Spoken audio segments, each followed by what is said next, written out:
50% of the shoreline has been lost to seawalls. With that, we're seeing loss of important ocean habitats and also pollution.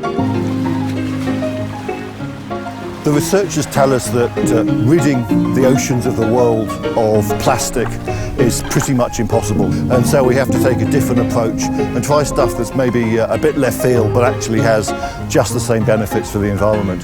The Living Seawall tiles are designed to mimic the root structure of native mangrove trees in Sydney.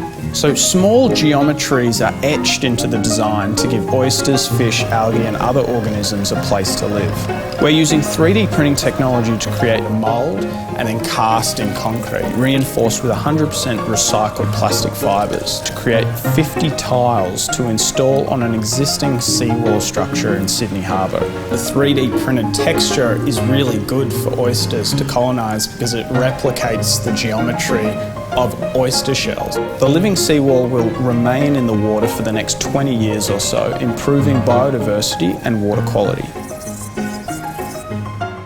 Frankly, it's an immense honour to work with industry leaders and to help pioneer this innovation and hopefully make for a safer, cleaner future. That's Scandinavian design, that's what we do, and that's who we are.